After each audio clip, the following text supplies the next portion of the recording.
Good morning Sinuji. Dhanya, ഇതിപ്പോൾ പുറത്ത് വന്നിട്ടുള്ള ഒരു റിപ്പോർട്ട് നോക്കിയാൽ പാകിസ്ഥാന്റെ ഖൈബർ പഖ്തുങ്ക അതിൽ അഫ്ഗാനിസ്ഥാൻ അതായത് താലിബാൻ ഒരു നോട്ടമുണ്ട്. അപ്പം ഇത് അവർക്ക് പിടിച്ചു കൊടുക്കാൻ ഇന്ത്യ സഹായിക്കുകയാണെങ്കിൽ ഇന്ത്യക്ക് നമ്മുടെ POK ഭാഗമായ ഗിൽജിത് ബാൾട്ടിസ്ഥാൻ അത് ഇന്ത്യക്ക് കൊടുക്കാൻ അവർ സഹായിക്കാം എന്ന് പറഞ്ഞൊരു റിപ്പോർട്ട് ഇപ്പോൾ വന്നിട്ടുണ്ട്. ശരിക്കും പറഞ്ഞാൽ ഇന്ത്യക്ക് ഈ താലിബാന്റെ സഹായമൊക്കെ തേടേണ്ട ആവശ്യമുണ്ടോ? സുനിജി? ഇന്ത്യ തേടിയിട്ടില്ലല്ലോ താലിബാന്റെ സഹായം. ഇവർ ഓഫർ പാകിസ്ഥാനെ അടിക്കാൻ ഞങ്ങൾ ഒപ്പം നിക്കാം, നിങ്ങളോടൊപ്പം നിക്കാം, എന്നിട്ട് നിങ്ങൾ ഞങ്ങളുടെ സ്ഥലം ഇങ്ങതാ, നിങ്ങളുടെ സ്ഥലം നിങ്ങൾ എടുത്തോന്നാണ് പറയുന്നത്. ആരോടാ ചോദിക്കുന്നത്? അവർക്കൊരു ബോധമുണ്ടോ? അതായത് ഇതിനൊരു ചരിത്രമുണ്ട്. അതായത് 1893 ബ്രിട്ടീഷ് ഇന്ത്യയിൽ നിന്ന് ഈ ഖൈബർ പഖ്തൂൺഖ എന്ന് പറയുന്ന സ്ഥലം ഈ അഫ്ഗാന്റെ പരിധിയിലേക്ക് വരുന്നതാണ്. അവരുടെ സ്ഥലമാണ് എന്ന് പറയാം. അതായത് ഒരു ഈ അഫ്ഗാൻ ഇന്ന സ്ഥലം, ബ്രിട്ടീഷ് അധിനിവേശം ഇന്ത്യക്ക് ഇന്ന സ്ഥലം എന്നൊക്കെ പറഞ്ഞിട്ട് നമ്മൾ അതിർത്തി തിരിക്കില്ലേ, അങ്ങനെ ഒരു അതിർത്തി തിരിച്ചു. അത് അന്നത്തെ ഈ ബ്രിട്ടീഷ് ഭരണകൂടവും അതുപോലെ തന്നെ അഫ്ഗാനിലെ അന്നത്തെ അമീറും കൂടി ഒരു എഗ്രിമെന്റ് ഉണ്ടാക്കി. ഈ എഗ്രിമെന്റിന്റെ പേര് ഡ്യൂറൻ ലൈൻ എന്നാണ്. ഈ ഡ്യൂറൻ ലൈൻ എന്ന് പറഞ്ഞാൽ ഒരു അതിർത്തി രേഖ ഉണ്ടാക്കിയിട്ട് അപ്പുറം ഇവർക്ക് ഇപ്പുറം ഇവർക്ക് എന്ന് പറയും. പക്ഷേ അപ്പോൾ എന്ത് പറ്റിയെന്ന് പറഞ്ഞാൽ ഇവിടെ ഏറ്റവും കൂടുതൽ ഉണ്ടായത് എന്ന് പറയുന്നത് പഷ്കൂൺ എന്ന് പറയുന്ന ഒരു ജനവിഭാഗമാണ്. ഈ പഷ്കൂൺ ജനവിഭാഗം അപ്പുറത്ത് കുറച്ച് പേരായിപ്പോയി, അതായത് അഫ്ഗാൻ മേഖലയിൽ കുറച്ച് പേര് ഇപ്പുറത്തായിപ്പോയി, അതായത് ഇന്ത്യ മേഖലയിൽ. പിന്നീടാണല്ലോ ഇന്ത്യ വിഭജനമൊക്കെ വന്നത്. ഈ വിഭജനമൊക്കെ വന്നു കഴിഞ്ഞപ്പോൾ ഈ മേഖല പാകിസ്ഥാനിലും ഒരു മേഖല ഈ പറയുന്ന അഫ്ഗാനിലും എത്തിപ്പോയി. ഇതാണ് ഇതിന്റെ ചരിത്രം. അപ്പോൾ ഇപ്പം എന്താന്ന് പറഞ്ഞാൽ അഫ്ഗാനിന്റെ ഭരണചക്രം തിരിക്കുന്നത് താലിബാനാണ്. അപ്പോൾ നമ്മൾ നേരത്തെ കണ്ട താലിബാൻ ആ ഭീകര സ്വഭാവത്തിൽ നിന്ന് അവരൊന്ന് വ്യതിചലിക്കാൻ തുടങ്ങിയിട്ടുണ്ട്. കാരണം അഫ്ഗാനെ ഒന്ന് രക്ഷപ്പെടുത്തണം എന്നുള്ള ആഗ്രഹം കൊണ്ടാണ്. അപ്പോൾ ഈ അഫ്ഗാനിലേക്ക് നമ്മൾ എല്ലാ കാലവും ഇന്ത്യ രാജ്യവുമായിട്ട് നല്ല ബന്ധമാണ്. ഇന്ത്യക്കാർക്കും അഫ്ഗാൻകാരെ ഇഷ്ടമായിരുന്നു ഒരു കാലത്ത്.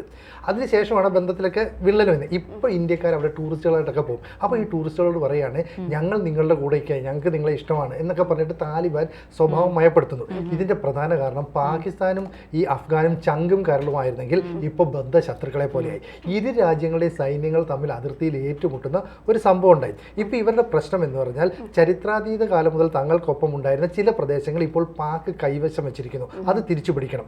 അതായത് ഇവർ പ്രധാനമായും പറയുന്നത് ഖൈബർ പഖ്തൂൺഖ എന്ന് പറയുന്ന പ്രൊവിനൻസ് എന്ന് പറയുന്നത്, അതായത് നമ്മുടെ ഒരു സ്റ്റേറ്റിന് തുല്യമായ സ്ഥലം, ആ സ്ഥലം തിരിച്ചു പിടിക്കണം. അങ്ങനെ തിരിച്ചു പിടിച്ചാൽ ഗിൽജിത്ത് ബാൾട്ടിസ്ഥാൻ എന്ന് പറയുന്ന ഈ പാക് അധിനിവേശ കശ്മീരിന്റെ ഭാഗം ഇന്ത്യയിലേക്ക് കിട്ടും. ഇതിന്റെ കാരണം എന്ന് പറയുന്നത് ഈ പറയുന്ന ഖൈബർ പഖ്തൂൺഖായും ഈ പാക് അധിനിവേശ കാശ്മീരും അതുപോലെ തന്നെ ദിൽജിത്ത് ബാൾട്ടിസ്ഥാൻ എന്ന് പറയുന്ന സ്ഥലം എല്ലാം അതിർത്തി പങ്കിടുന്ന സ്ഥലമാണ്. അപ്പോൾ ഈ സ്ഥലങ്ങൾ നിങ്ങൾ ഇന്ത്യ ഒന്ന് സഹായിച്ചാൽ ഞങ്ങൾ ബാക്കി ഏറ്റോളാം എന്ന് പറയുന്നത്. എന്ന് പറഞ്ഞാൽ ഇന്ത്യ ഒരു സൈഡിൽ നിന്ന് പാകിസ്ഥാനെ ആക്രമിക്കണം, മറു സൈഡിൽ നിന്ന് അഫ്ഗാൻകാർ ഞങ്ങൾ ആക്രമിച്ചോളാം എന്ന് പറഞ്ഞാൽ നയതന്ത്രപരമായി അതിർത്തിയിലെ പ്രശ്നങ്ങൾ പരമായി ഭയങ്കര ശത്രുതയിലേക്ക് ഇരു രാജ്യങ്ങൾ നീങ്ങുകയാണ്. അപ്പോൾ ഈ അഫ്ഗാൻ പറയാണ് ഞങ്ങളെ ഒന്ന് സഹായിക്കല്ലേ, നമുക്ക് രണ്ടുപേർക്കും ഒരുമിച്ച് പാകിസ്ഥാനെ ഇല്ലാതാക്കാം. അപ്പോൾ പാകിസ്ഥാൻ എന്ന് പറയുന്ന ഒരു മുഖ്യ ശത്രുവിനെ ഇല്ലാതാക്കാനായിട്ട് ഇരു രാജ്യങ്ങളും തമ്മിൽ ഒന്നിക്കുക എന്ന് പറയുന്നതിന്റെ ചില സൂചനകളാണ് ഈ പറയുന്നത്. അതെ, തീർച്ചയായിട്ടും. ഈ ഖൈബർ പഖ്തൂൺഖ മേഖല അതിൽ 4 കോടി ജനസംഖ്യ ഉള്ളതാണ്. ഒരു സ്റ്റേറ്റിന് തുല്യമാണ്.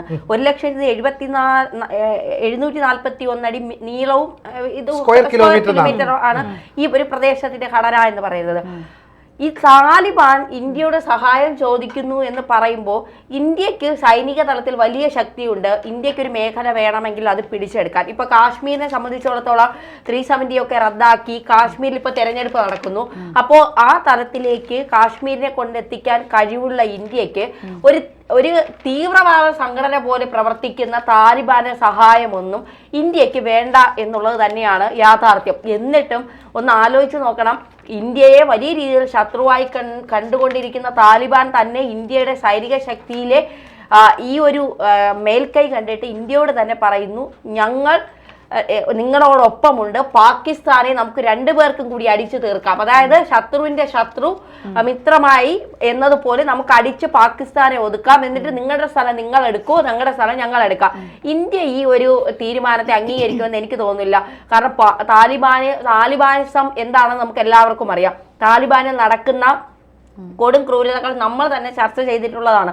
സാധാരണക്കാർക്ക് മനസ്സിലാവുന്ന രീതിയിൽ നമുക്ക് പറയാം, സ്ത്രീകൾക്ക് സ്വാതന്ത്ര്യമല്ല, ഏത് വിധേന സ്ത്രീകളെ ഉപദ്രവിക്കുക, അവരെ വീട്ടുതടങ്കലിലാക്കുക, പാട്ട് പാടാൻ പാടില്ല, ഡാൻസ് കളിക്കാൻ പാടില്ല, സോഷ്യൽ മീഡിയയിൽ ആക്റ്റീവ് ആകാൻ പാടില്ല, മതം മാത്രം പറഞ്ഞ് ജീവിക്കുന്ന ഒരു രാജ്യം, മതത്തിന്റെ പേരിൽ മാത്രം ജനങ്ങളെ മുറുകി പിടിച്ചുകൊണ്ട് ചങ്ങലയ്ക്കുള്ളിൽ ഇട്ടുകൊണ്ട് പോകുന്ന ഒരു രാജ്യം. ഇന്ത്യ ഒരു ജനാധിപത്യ രാജ്യമാണ്. എല്ലാ സ്വാതന്ത്ര്യത്തോടു കൂടി ജനങ്ങൾക്ക് ജീവിക്കാൻ പറ്റുന്ന ഒരു രാജ്യം. പ്രത്യേകിച്ച് 2014 BJP സർക്കാർ അധികാരത്തിൽ വന്നതിന് ശേഷം എല്ലാ രാജ്യങ്ങളുമായി ഏറ്റവും അധികം ബന്ധം പുലർത്തുന്ന ഒരു രാജ്യം. അപ്പോൾ അത്തരത്തിലൊരു രാജ്യത്തിന്റെ സഹായം തേടാനുള്ള യോഗ്യത താലിബാൻ ഇല്ല എന്ന് തന്നെ പറയാം. അങ്ങനെ താലിബാനെ സഹായിക്കാൻ വേണ്ടി ഇന്ത്യക്ക് പാകിസ്ഥാനെ തിരിച്ചടിക്കേണ്ട. ഇന്ത്യക്ക് പാകിസ്ഥാന് പണി കൊടുക്കണമെങ്കിൽ, അല്ലെങ്കിൽ നമ്മുടെ ഒരു പ്രദേശം പാകിസ്ഥാനിൽ ഇരിക്കുന്നത് തിരിച്ചു പിടിക്കണമെങ്കിൽ ഇന്ത്യക്ക് അതിനുള്ള കഴിവുണ്ട്.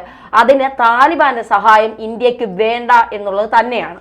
കുറച്ചു ദിവസം മുൻപേ പാകിസ്ഥാൻ ആർമി ചീഫ് പറഞ്ഞിരുന്നു, POK ഞങ്ങൾക്ക് വേണ്ട, അത് POKയിലെ ജനങ്ങളെ ഞങ്ങൾക്ക് ഉൾക്കൊള്ളാൻ താല്പര്യമില്ല എന്ന് പാകിസ്ഥാൻ തന്നെ അറിയിച്ചു. അപ്പോൾ അവിടെയുള്ള ജനങ്ങളുടെ മനസ്സ് ഇന്ത്യയോടൊപ്പം എന്നാണ് നമുക്ക് മനസ്സിലാക്കാൻ സാധിക്കുന്നത്. അതുകൊണ്ട് തന്നെ ഇന്ത്യ അപ്പോൾ തന്നെ അറിയിച്ചു, നിങ്ങളെ ഞങ്ങൾ ചേർത്ത് നിർത്തും എന്ന് ഇന്ത്യയും ഇന്ത്യ പറഞ്ഞു. പക്ഷെ അപ്പൊ അതുകൊണ്ട് തന്നെ ചിലപ്പോ ഇത് അറിഞ്ഞിട്ടാണോ താലിബാൻ? സത്യത്തിൽ താലിബാന്റെ ഇത്തരം ഒരു നീക്കത്തിന് പിന്നിൽ ഒരു ഗൂഢലക്ഷ്യമില്ല. ഗൂഢലക്ഷ്യമല്ല, അത് അവരുടെ ആവശ്യം. അതായത് താലിബാൻ എന്ന് പറയുന്ന ഭരണകൂടം അഫ്ഗാന്റെ വിസ്തൃതി മൊത്തം വർദ്ധിപ്പിക്കാൻ ആഗ്രഹിക്കുന്നുണ്ട്. ചരിത്രാതീത കാലം മുതൽ ഞാൻ നേരത്തെ പറഞ്ഞ പോലെ ഈ പഷ്തൂൺ നിൽക്കുന്ന ഖൈബർ പത്തൂൺക എന്ന് പറയുന്ന മേഖല ഞങ്ങൾക്കിനി വേണം, അത് ഞങ്ങളോടൊപ്പം കൂട്ടിച്ചേർക്കും എന്നാണ് അവരുടെ ഒരു നിലപാട്. ഇത് ഞാൻ നേരത്തെ പറഞ്ഞ ഡ്യൂറന്റ് ലൈൻ എന്ന് പറഞ്ഞ ഒരു അതിർത്തിയുണ്ട്. ഈ അതിർത്തി എന്ന് പറഞ്ഞാൽ സത്യത്തിൽ കൃത്യമായി വേർതിരിച്ച അല്ലെങ്കിൽ അളന്ന് തിട്ടപ്പെടുത്തിയൊന്നുമല്ല. രാജ്യാന്തര തലത്തിൽ ഇതിന് അതെ അത്രയും നീളത്തിലുള്ള അതിർത്തിയാണ്. അപ്പൊ ഇതിന് അംഗീകാരം ലഭിക്കാത്തത് കൊണ്ട് തന്നെ അഫ്ഗാൻ ഇതിനോട് യോജിക്കുന്നില്ല. കാരണം ഈ ഉടമ്പടി ഒപ്പിട്ടപ്പോൾ തന്നെ അഫ്ഗാൻ പറഞ്ഞു, ഞങ്ങൾ ഇതിനോട് യോജിക്കുന്നില്ല, ഞങ്ങൾക്ക് ഇതിനോട് താല്പര്യമില്ല എന്ന് പറയും. പക്ഷേ പാകിസ്ഥാനും ഇന്ത്യയും ഒക്കെ ആയിട്ട് രാജ്യങ്ങൾ വിഭജിച്ച് വന്നപ്പോൾ ഈ മേഖല പാകിസ്ഥാനിലേക്ക് എത്തിപ്പോയി. അന്ന് വേണമെങ്കിൽ ഈ അഫ്ഗാൻ ഈ കൊടുത്ത് ഈ പ്രശ്നം തീർക്കാമായിരുന്നു. പക്ഷെ പാകിസ്ഥാൻ അത് ചെയ്തില്ല. അവരേതാണ്ട് തങ്ങളുടെ കൈവശം എന്ന നിലയിൽ വെച്ച് അനുഭവിച്ചു. അപ്പോൾ പിന്നീട് ഈ അതിൻ്റെ ഒരു ദേഷ്യം അല്ലെ ഒരു വിരോധം ഈ അഫ്ഗാൻ ജനതയുടെ മനസ്സിലുണ്ടായിരുന്നു. പക്ഷെ താലിബാൻ ഭരണത്തിലെത്തിയപ്പോൾ അഫ്ഗാന്റെ കൂടെ ഞങ്ങളുമുണ്ട് എന്ന് പറഞ്ഞ് ഈ ഭരണകൂടം ശക്തമായിട്ട് നിലകൊള്ളുകയാണ്. അപ്പോൾ അതിൻ്റെ ഫലമായിട്ട് ഈ പറയുന്ന KPK, അതായത് ഖൈബർ പത്തൂൺക മേഖല, ആ മേഖലയിൽ ഏതാണ്ട് മൊത്തം 4 കോടി ജനം ഉണ്ടെന്ന് പറഞ്ഞില്ലേ, അതിൽ 3.5 കോടി ജനങ്ങളും പട്ടാണികൾ അല്ലെങ്കിൽ പത്തൂൺ എന്നറിയപ്പെടുന്ന ഒരു വിഭാഗമാണ്, ഈ പഷ്കൂൺ എന്നാണ് പറയുന്നത്. അപ്പോൾ അവർ ഈ സത്യത്തിൽ അഫ്ഗാൻ്റെ കൂടെ ചേരാനാണ് ഇഷ്ടം. അഫ്ഗാൻ്റെ കൂടെ ഞങ്ങൾ നിന്നോളാം, പാകിസ്ഥാൻ്റെ കൂടെ ഞങ്ങൾ ഒരിക്കലും പോകില്ല എന്ന് പറയുന്നു. അതുകൊണ്ടാണ് ഈ അഫ്ഗാൻ പറയുന്നത് ഞങ്ങൾ അവിടേക്ക് കയറി അറ്റാക്ക് ചെയ്തോളാം. അപ്പം മാത്രമല്ല ഈ പാകിസ്ഥാൻ്റെ കിഴക്കൻ മേഖലയുണ്ട്, അവിടെ ഈ ഗോത്ര വിഭാഗങ്ങളാണ് ഭരിക്കുന്നത്. അതായത് ഒരു ജനാധിപത്യ രീതിയൊന്നുമല്ല, അതൊരു രാഷ്ട്രീയ സ്വയംഭരണ പ്രദേശം എന്നൊക്കെ പറയുന്നത്, നമ്മൾ ഈ വില്ലേജുകളൊക്കെ ഭരിക്കില്ലേ എന്ന് പറയുന്ന ഒരു സെറ്റപ്പാണ്. ആ സ്ഥലത്തേക്ക് ഈ പാകിസ്ഥാനിൽ പ്രശ്നങ്ങൾ ഉണ്ടായപ്പോൾ അഫ്ഗാന്റെ സൈന്യം, അതായത് താലിബാൻ സൈന്യം കടന്നു കയറുന്നു. എന്നിട്ട് താലിബാനെ പോലെയുള്ള മറ്റ് തീവ്രവാദ സംഘടനകൾ ഈ ഭരണം പിടിച്ചെടുക്കുന്നു. എന്ന് പറഞ്ഞാൽ പാകിസ്ഥാനിലെ പല സംസ്ഥാനങ്ങളിലും ഈ ഭരണം നടത്തുന്നത് താലിബാനാണ്. കാരണം പാകിസ്ഥാൻ ആർമി അങ്ങോട്ട് ചെന്നാൽ ഇവർ ഓടിക്കും, അവിടുത്തെ ജനങ്ങൾക്ക് താല്പര്യമില്ല. അങ്ങനെ പാകിസ്ഥാൻ സമ്പൂർണ്ണമായി തകർന്നു നിൽക്കുന്ന സമയത്താണ് ഈ താലിബാൻ ഇങ്ങനെ കടന്നു കയറി ഞങ്ങളുടെ പ്രദേശം ഞങ്ങൾക്ക് വേണം, അതുകൊണ്ട് ഈ ഗിൽജിത്ത് ബാൾട്ടിസ്ഥാൻ നിങ്ങൾ എടുത്തോളൂ, അതിപ്പോൾ എടുത്തോളൂ എന്ന് ഈ പറയുന്ന നിങ്ങൾ രണ്ടുപേരും പറഞ്ഞതുപോലെ നമ്മളോട് പറയേണ്ട കാര്യമൊന്നുമില്ല, നമുക്ക് വേണമെങ്കിൽ എപ്പോൾ വേണമെങ്കിലും എടുക്കാവുന്നതാണ്. ഈ പറയുന്ന പാക് അധിനിവേശ കാശ്മീരിൽ ഉൾപ്പെടുന്ന മറ്റൊരു മേഖലയാണ് ബലൂചിസ്ഥാൻ എന്ന് പറയുന്നത്. ഈ ബലൂചിസ്ഥാൻ്റെ മേഖലയുടെ ഒരു പ്രശ്നം എന്ന് പറയുന്നത് അവർക്ക് പാകിസ്ഥാനിലേക്ക് പോവുകയേ വേണ്ട, അവർക്ക് ഒരു സ്വതന്ത്ര രാജ്യമായി നിൽക്കണം. അവിടെ കുറേ ധാതു വ്യവസായങ്ങൾ, ധാതു ഘടനയൊക്കെ ഉണ്ട്, ഇതൊക്കെ തന്നെ വിറ്റിട്ട് അവർക്ക് നിൽക്കാൻ പറ്റുമെന്ന് പറയുന്നുണ്ട്. അപ്പോൾ പാകിസ്ഥാൻ ഭടന്മാർ അങ്ങോട്ട് ചെന്നാൽ, അല്ലെ പാകിസ്ഥാൻ ആർമി അങ്ങോട്ട് ചെന്നാൽ ഈ ബലൂചിസ്ഥാനികളായ സ്ത്രീകൾ ഉൾപ്പെടെ അങ്ങോട്ട് തോക്കുവേന്തി ചെന്ന് അവരെ അങ്ങ് വെടിവെച്ച് കൊല്ലുന്നു, അല്ലെ അവരെ പേടിപ്പിച്ച് ഓടിക്കുന്നു. അങ്ങനെ ബലൂചിസ്ഥാനിൽ കുറേ പ്രശ്നമുണ്ടാക്കി കുറേ ആൾക്കാർ നിൽക്കുന്നു. ഇവിടെ അഫ്ഗാൻ ഈ പറയുന്ന ഖൈബർ പത്തൂൺഖ മേഖലയിലേക്ക് കടന്നു കയറുന്നു.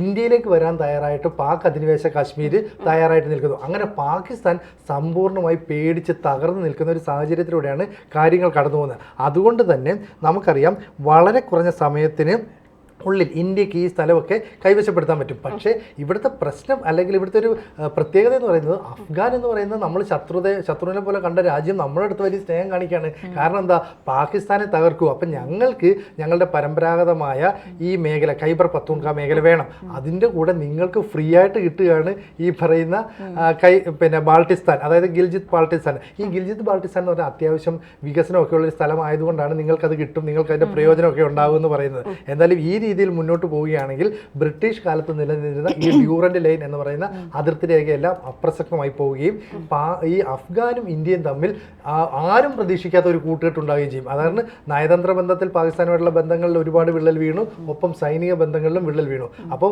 ഈ അഫ്ഗാൻ ഇന്ത്യയുടെ അടുത്ത് കൂട്ടുകൂടാൻ വരുന്നു എന്ന് തന്നെ നമ്മൾ വിശ്വസിക്കണം. തീർച്ചയായിട്ടും താലിബാന് ഇന്ത്യയോട് ഇത്ര സ്നേഹവും അടുപ്പവും ഉണ്ട് എന്നുള്ളത് ഇപ്പോഴാണ് നമുക്ക് മനസ്സിലാകുന്നത്. കാരണം ഞങ്ങളുടെ ഒരു സ്ഥലം തരും, അതിന് പാകിസ്ഥാനെ ഞങ്ങൾ തീർത്തു തരാം. ഇന്ത്യയുടെ ശത്രു പാകിസ്ഥാനാണ് എന്നാണ് ഇവരുടെ വിചാരം. അതെ, മോദി ഉള്ളത് കൊണ്ട് ഞങ്ങൾക്ക് എന്തായാലും ആ സ്ഥലം കിട്ടും. വേറെ ഏതെങ്കിലും ഒരു ഇപ്പോ 47 മുതൽ 2014 വരെ ഭരിച്ചവരെ കൊണ്ട് ഒരു പ്രയോജനവും ഇന്ത്യക്ക് ഉണ്ടായിട്ടില്ല എന്ന് ഈ ബാക്കി എല്ലാ രാജ്യക്കാർക്കും അറിയാം.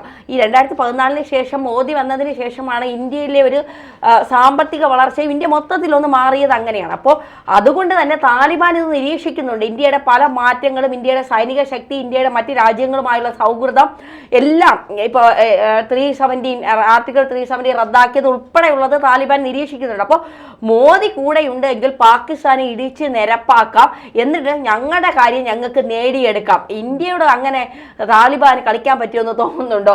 ഇന്ത്യ അങ്ങനെ ഓസിലെ ചാക്കിലാക്കാൻ, പ്രീതേച്ചി പറഞ്ഞതുപോലെ അങ്ങനെ ഇന്ത്യയെ ചാക്കിലാക്കാൻ താലിബാന് ഇവിടെ ഭരിക്കുന്നത് മോദിയാണ് എന്നുള്ളത് താലിബാൻ മറക്കാതിരുന്നാൽ ഏറ്റവും നല്ലതെന്ന് മാത്രമേ പറയാനുള്ളൂ. അത്ര സ്നേഹം നമുക്ക് വേണ്ട താലിബാന്റെ. നയതന്ത്ര പ്രതിനിധികൾ ഭരണകൂടം പറയാണ്, ഇന്ത്യക്കാരാ ഞങ്ങളൊന്ന് സ്നേഹിച്ചോട്ടെ, ഞങ്ങളെ സഹായിക്കട്ടെ. കാരണം നമ്മുടെ ടൂറിസ്റ്റുകളാണ് പറയുന്നത്, നിങ്ങളുടെ രാജ്യത്തോട് പറയണം ഞങ്ങൾ ഇങ്ങനെയാണ്, ഞങ്ങൾ അനുകൂലമായ നിലപാട് സ്വീകരിക്കും. അപ്പോൾ എല്ലായ്പ്പോഴും പ്രശ്നം ഉണ്ടാകുന്നത് കാശ്മീരാണ്. ഈ വിഭജനമൊക്കെ നടന്നതിന് ശേഷം ഈ അമേരിക്കയായിരുന്നല്ലോ ഇടക്കാലത്ത് ഈ അഫ്ഗാൻ ഭരിച്ചത്. ഇടയ്ക്ക് അമേരിക്ക എല്ലാം മതിയാക്കി യുദ്ധോപകരണങ്ങളും ടാങ്കുകളും ഓടി തിരിച്ചുപോയി. ഈ തിരിച്ചു പോയപ്പോഴത്തേക്കാണ് താലിബാൻ ഭരണകൂടം ഈ അഫ്ഗാനിസ്ഥാനിലേക്ക് ഭരണം വീണ്ടും ഏറ്റെടുക്കുന്നത്. അപ്പം മത നിയമങ്ങൾ കർശനമായി പാലിക്കുന്ന ഒരു ഭരണകൂടമാണ്. അവരിങ്ങോട്ട് വന്നപ്പോൾ പറഞ്ഞു പാകിസ്ഥാനും അഫ്ഗാനിസ്ഥാനും ഇനി ഒന്നാവും, ഇനി നേരെ ഞങ്ങളെല്ലാം കൂടെ ഒരുമിച്ച് കാശ്മീരിലേക്ക് വരും, എന്നിട്ട് കാശ്മീർ പിടിച്ചെടുക്കും, എന്നിട്ട് അത് പാകിസ്ഥാനും കൊടുക്കും, അങ്ങനെ ഞങ്ങളൊരു വിശാല പാകിസ്ഥാൻ ഉണ്ട്. ഇതൊക്കെയാണ് ലോകം പറഞ്ഞുകൊണ്ടിരുന്നത്. അപ്പൊ ഇന്ത്യ ഇങ്ങനെ നോക്കിക്കൊണ്ടിരിക്കുക വാടാ എന്ന് പറയുന്നത്. പക്ഷെ അങ്ങനെ അല്ല, അതൊന്നും സംഭവിച്ചില്ല. അപ്പൊ വളരെ പെട്ടെന്ന് ഒരു ചേഞ്ച് ഉണ്ടാകുന്നു, അഫ്ഗാനും പാകിസ്ഥാനും തമ്മിൽ തെറ്റുന്നു.